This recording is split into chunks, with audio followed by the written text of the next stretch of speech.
Ahora aprenderemos cómo realizar un punto simple. En primer lugar, recordar que hay que tomar la pinza con la mano izquierda y el portaagujas con la mano derecha. La pinza se usa para ayudar a divertir la piel. De esta forma la presentamos a la aguja y facilitamos su ingreso a esta.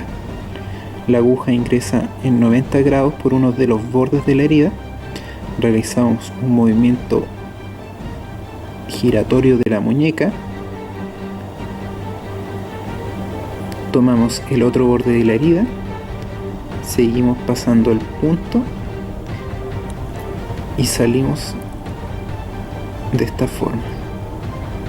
Tomamos la aguja y tiramos la sutura.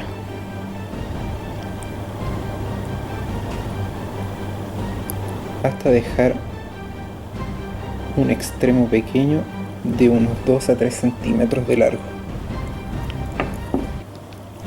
Es importante destacar que el punto de ingreso y el punto de salida deben estar a la misma distancia de la herida. Ahora, para realizar el anudamiento del punto simple, realizaremos un nudo de cirujano, que consiste en un nudo doble y 2 nudos simples. Para realizar esto, hay que fijarse que nuestro portaagujas esté en medio de la herida, entre la porción pequeña y la porción larga. De esta forma, ayudándonos de nuestra mano izquierda, realizamos 2 vueltas alrededor del portaagujas y con este tomamos la punta del extremo pequeño de la sutura. Realizamos tracción tirando el hilo pequeño hacia el lado contrario donde se encontraba antes y bajamos el nudo. De esta forma ya tenemos nuestro nudo doble, por lo que necesitamos 2 nudos simples. Para esto ubicamos nuevamente nuestro portaagujas entre el hilo corto y el hilo largo y realizamos en esta ocasión solo una vuelta alrededor del portaagujas. Tomamos la punta de la porción pequeña de la sutura y la tiramos hacia el lado contrario. Bajamos nuestro nudo y nos queda nuevamente un nudo simple. Hacemos nuevamente un giro alrededor del portaagujas, tomamos la punta y tiramos hacia el lado contrario. Mantenemos tomado el lado pequeño de la sutura con el porta para facilitar cortarlo. Tomamos la tijera y cortamos a medio o 1 centímetro aproximadamente desde la superficie de la piel. Tenemos así nuestro punto simple.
La sutura continua intradérmica es con diferencia la técnica que consigue un mejor resultado estético.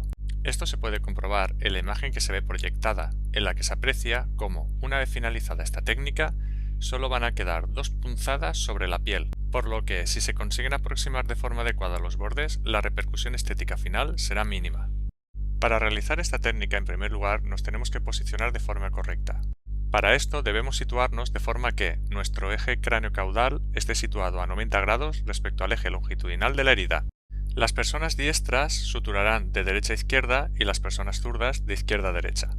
La primera punzada, siguiendo la regla de los 3 milímetros, se situará aproximadamente a unos 3 milímetros del comienzo de la herida y a unos 3 milímetros del borde de la lesión, y desde un comienzo deberemos de atravesar exclusivamente la dermis. Debemos recordar no soltar el borde de la herida hasta que pase todo el cuerpo de la aguja para evitar que, al retraerse la piel, el propio cuerpo de la aguja corte el borde. Una vez realizada la primera punzada, tenemos que crear un nudo que sirva de tope para evitar que el cabo distal de la seda se introduzca dentro de la herida mientras realizamos la técnica de sutura continua. Para esto, y con la pinza en la mano no diestra, cogeremos la zona distal del cabo. Con el portaagujas realizaremos 2 vueltas circulares desde delante hacia atrás. Una vez hechas estas vueltas, buscaremos con la pinza del portaagujas la base de inserción del cabo de la seda. Tras fijar con la pinza del portaagujas esta base, simplemente tenemos que estirar hacia adelante y hacia la izquierda con la pinza en el caso de los diestros y hacia adelante y hacia la derecha en el caso de los zurdos. Con este movimiento lo que vamos a conseguir es crear una lazada que servirá de tope, tal y como se muestra en esta toma mucho más cercana del vídeo.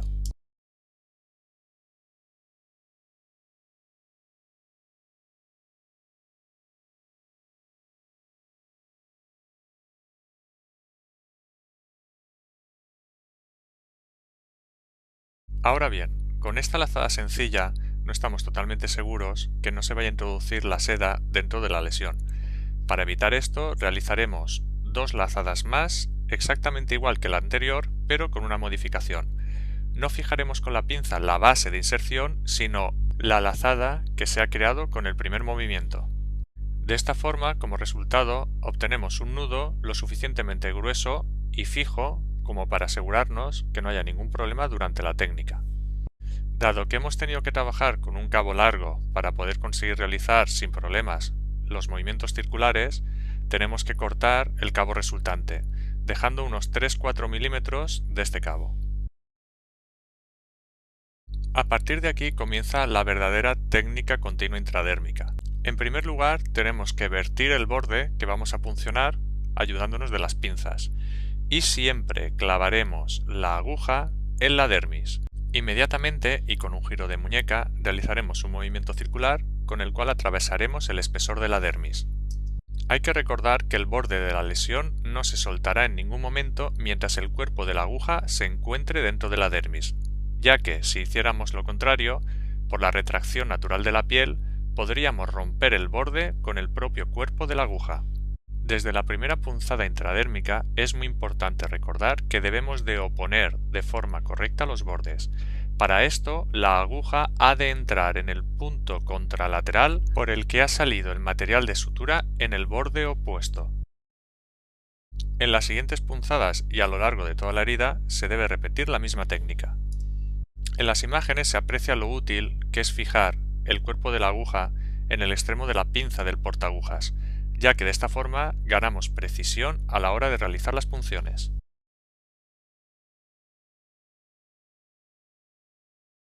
Una de las formas con las que podemos asegurarnos que estamos puncionando con la aguja el punto equidistante en el borde contralateral es realizar una pequeña tensión en el material de sutura para que nos marque de forma visual por dónde debería de entrar la siguiente punzada. Hay que tener especial cuidado en que el material de sutura siempre esté en contacto con la parte convexa de la aguja. Si el material de sutura se quedara atrapado en contacto con la parte cóncava, se crearía un nudo dentro de la propia herida que nos obligaría a retroceder con la aguja si todavía no ha pasado en su totalidad o a cortar y empezar desde el principio si ya ha pasado todo el cuerpo de la aguja. Debemos recordar que el vídeo se ha grabado desde el mismo punto de visión que el terapeuta que aplica la sutura, Por esto, se pueden copiar los mismos movimientos en el caso de ser diestro. Podemos comprobar que la técnica se está realizando de forma correcta si vemos que el material que se observa dentro del lecho de la herida queda paralelo entre sí. En los puntos donde el material no esté paralelo, nos estará indicando que hemos puncionado dos puntos en los bordes que no eran los contrapuestos. En ese caso, al aproximar los bordes de la herida, quedarían irregularidades que se traducirían en una cicatriz. En el vídeo se utiliza un material de sutura que es el mismo que usamos en las prácticas de traumatología. Este material, que tiene un grosor de 3 ceros, es demasiado grueso y la aguja demasiado grande para realizar de forma correcta esta sutura, por ejemplo, en la cara, que es una localización de elección para esta técnica. Aún así, hemos seleccionado este material debido a que, gracias a su tamaño, nos permite ver perfectamente cómo se realiza la técnica durante la grabación.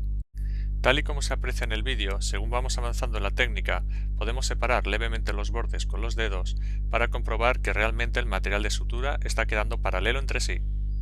Repitiendo la misma técnica a lo largo de toda la lesión y una vez llegado al extremo contralateral de la herida, ya solo falta por realizar el nudo final. En primer lugar, realizaremos una punzada que, partiendo de la dermis, atravesará la epidermis, saliendo el material de sutura a través de la piel.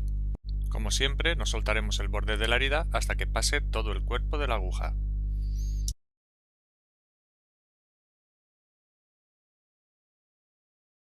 En esta imagen podemos comprobar cómo todas las punzadas realizadas dentro de la lesión y a nivel de la dermis han quedado paralelas entre sí, de forma que la aproximación de los bordes será correcta.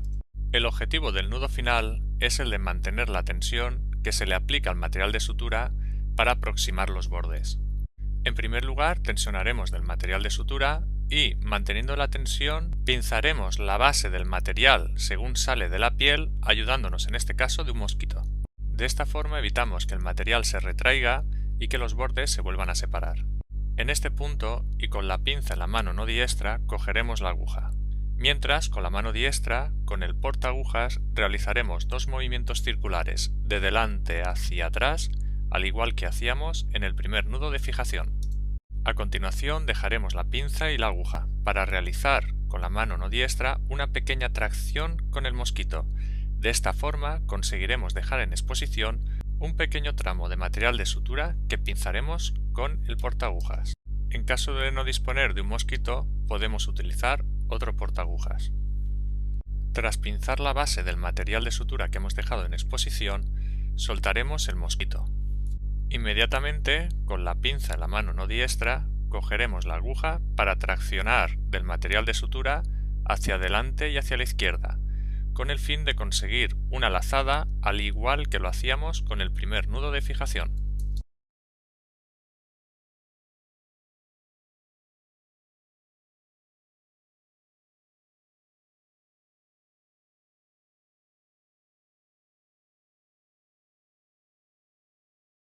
Del mismo modo que en el primer nudo de fijación no teníamos suficiente con una sola lazada, repetiremos este movimiento 2 veces más para conseguir un nudo lo suficientemente grueso y fijo como para mantener la tensión en el material de sutura que evite que se produzca una dehiscencia de la herida.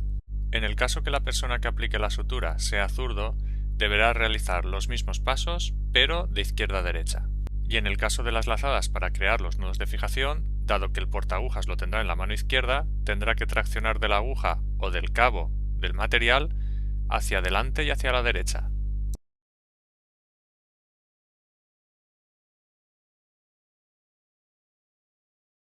Por último, ya solo queda cortar el exceso de material que ha quedado en el nudo final. Para ello, dejaremos un cabo de aproximadamente 3-4 milímetros de longitud.